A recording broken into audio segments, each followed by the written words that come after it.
छापा आहिनि ॿारनि खे पहिरीं इतलाह करे ॿार त अचूं पिया छापा हणण लाइ मनपसंदि माण्हू जेके आहिनि सभु सेठनि जा पघारदार धंधा बीठा आहिनि उहे माण्हू बीहारिया आहिनि सेठनि उहो हाणे उहो पैसो साॻियो ॾेई वरी संडे में स्टोरनि में रखंदा बाक़ी ग़रीब तमामु रुॻो इहे ॾिसणु पूरो आहे मिड़े ई रंग पियो हले जो कुझु ई कोन्हे। तव्हां बि पाण ज़मीदार आहियो असां ॾिसो था पाण खे रोडनि रस्तनि ते हलूं पिया DC साहिबु करे त कुझु ई कोन थो रुॻो ही फॉर्मेलिटी ते हले सभु सेठनि जा धंधा माण्हू अची बीहारिया अथनि सेठ साहिब पाण वठनि वरी संडे स्टोर जेको आहे दुकाननि मां में रखंदा आवाम खे मिले रुॻो छुटियो बनाईंदा इहो हिसाबु आयो आहे रुॻो हिनखे फॉर्मेलिटी करणी आहे जो कुझु ई कोन्हे।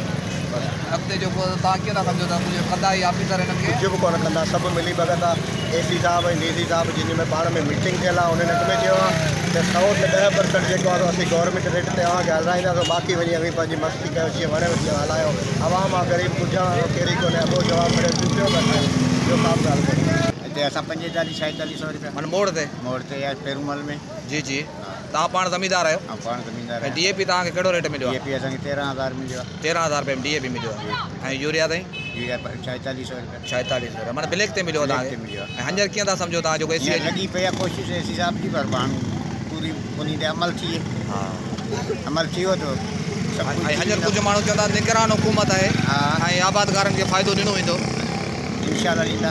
हा हिते जेको आहे पाण वटि यूरिया जो हर साल बोरान पैदा कयो वञे हर साल थींदो आहे। हा उन सिलसिले में हींअर ऑफिसर डंडो खयो आहे हिन में उमेद आहे त कुझु न कुझु थींदो।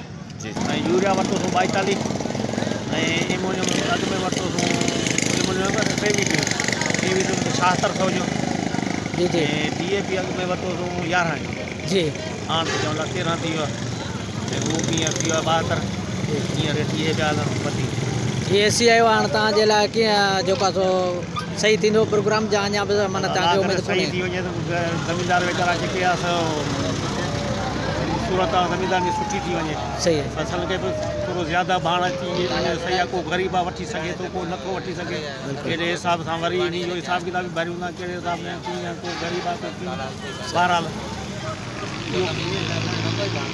कुझु न कुझु माना रिआयत सां कमु थी वञे सुठो आहे।